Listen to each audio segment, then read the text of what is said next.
So the first question is, what can you say about the wealth or the ill-gotten wealth of the Marcos family? The wealth and alleged ill-gotten wealth of the Marcos family has been a subject of much debate and controversy. Many accusations have been made regarding the Marcos family's acquisition of wealth during Ferdinand Marcos' presidency, which lasted from 1965 to 1986. It is claimed that they amassed a significant amount of wealth through corruption, embezzlement, and abuse of power. This alleged ill-gotten wealth includes funds taken from the Philippine government, embezzled public funds, and other questionable financial activities. After the Marcoses were forced into exile in 1986, the Philippine government initiated efforts to recover the alleged ill-gotten wealth. The Presidential Commission on Good Government, or the PCGG, was established to investigate and retrieve the Marcoses' alleged ill-gotten wealth. Over the years, the PCGG has pursued numerous legal cases and international efforts to recover assets that were believed to be part of the Marcos family's wealth.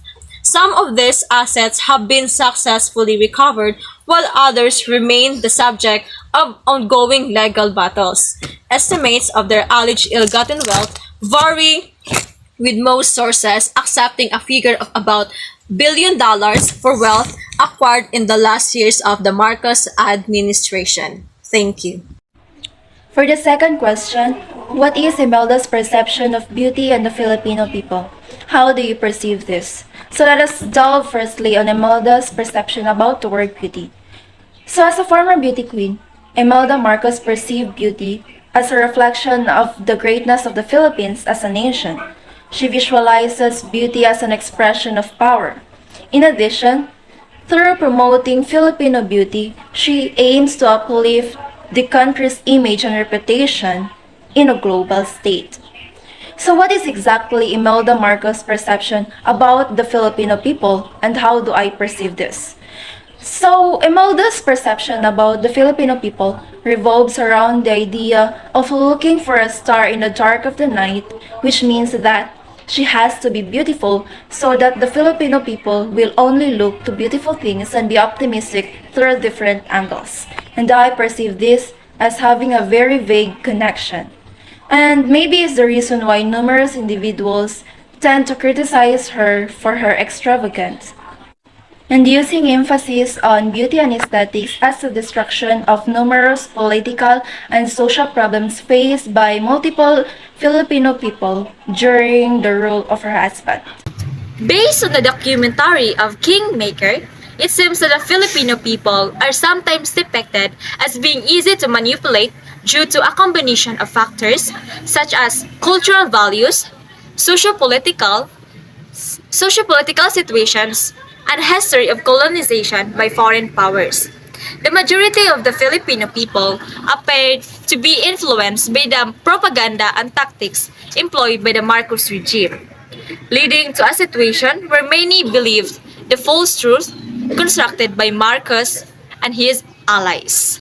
It seemed that people were unable or unwilling to question the information being presented to them, possibly due to a lack of access to contradictory or alternative information and propaganda, as well as the presence of strong social and political pressure to believe and support the regime.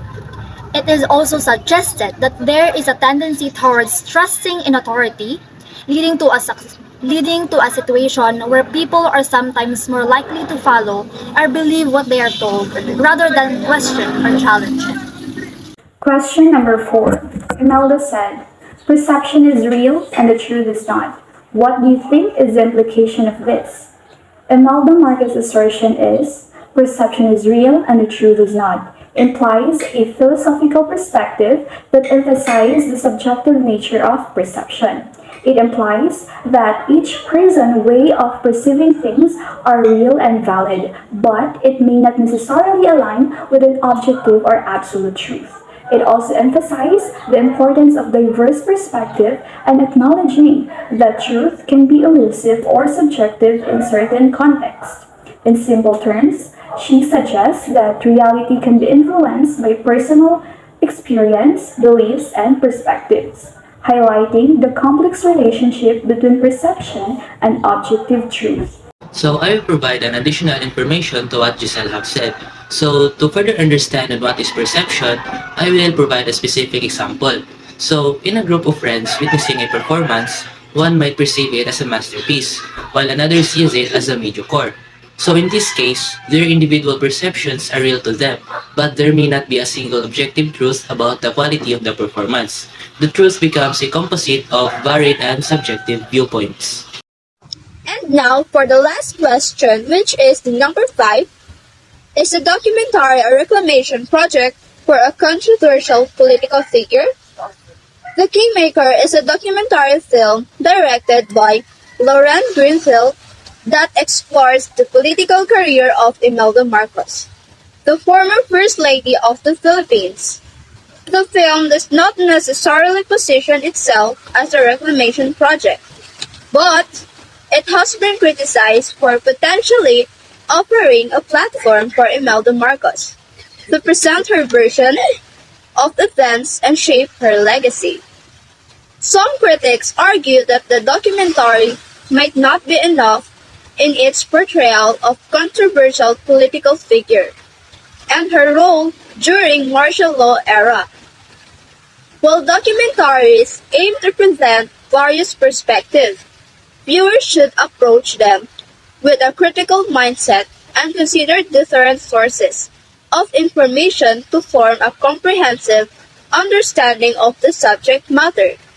And that will be all. Thank you.